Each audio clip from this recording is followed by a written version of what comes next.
Hi everyone, welcome back to Jody Ann's Kitchen, Food for Thought. Hope you've been having a great week. The last time I posted a video, I was talking about starting a batch of sprouts.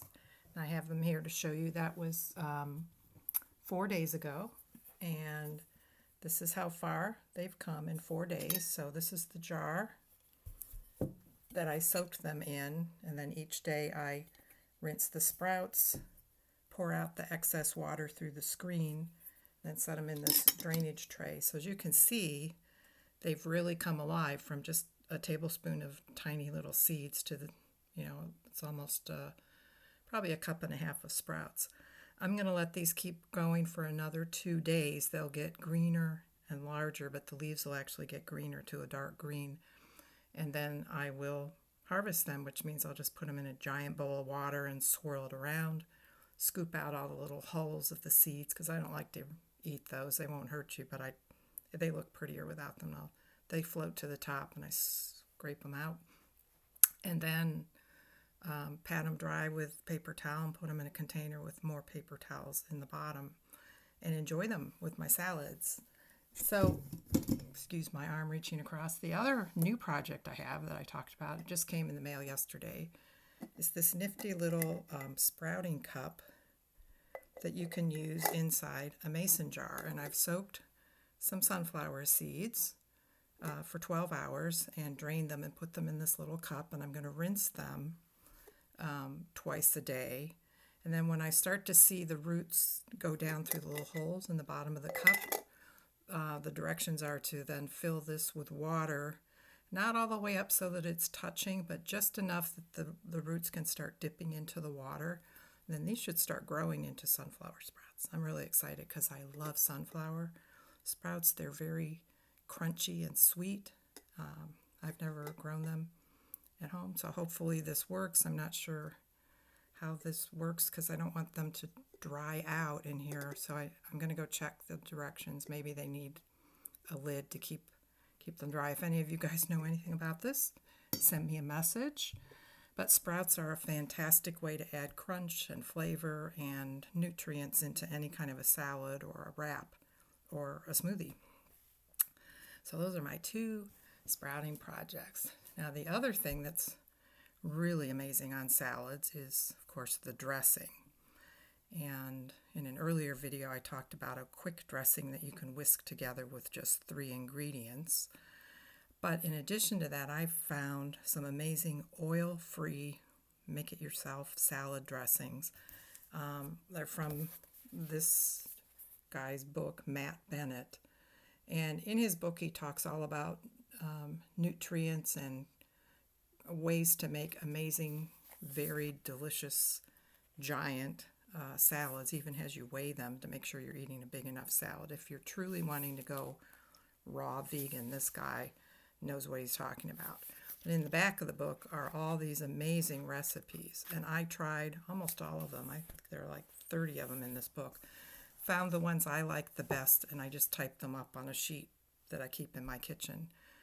And when you make one of these dressings, it's enough for 2 huge salads or 3 or 4 like side salads. And the ingredients for all of them, which I guess is why they taste so amazing and fresh, is half of a lemon. So you peel it and take the seeds out and throw half a lemon in your blender. And then 2 dates. Now these are really large. These are like double dates. So I usually just use one of these, medjool dates.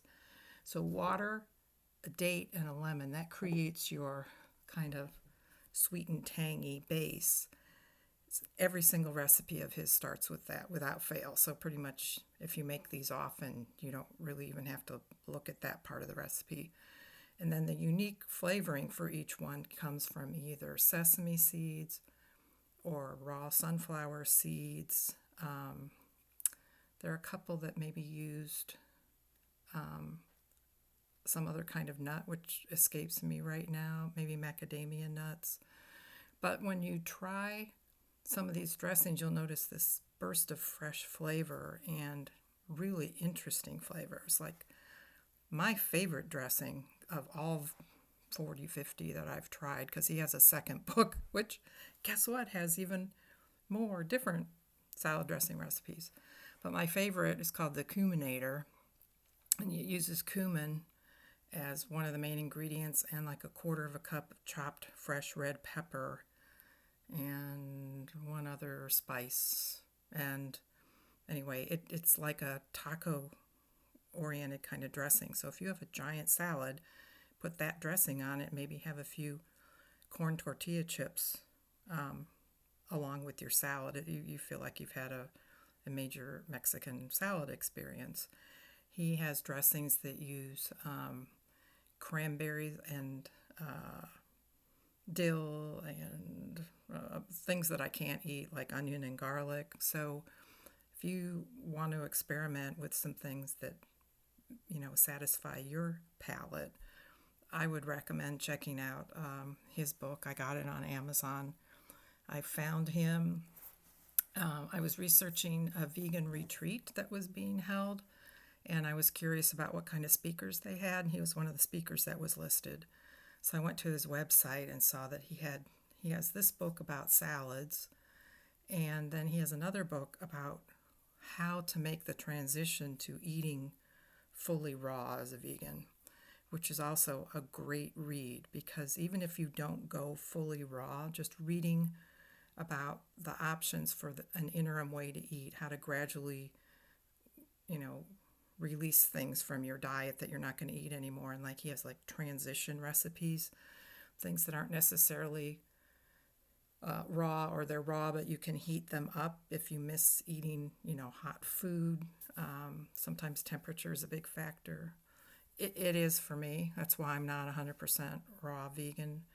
For some reason, in the mornings, I crave really warm food. I want a hot breakfast many times.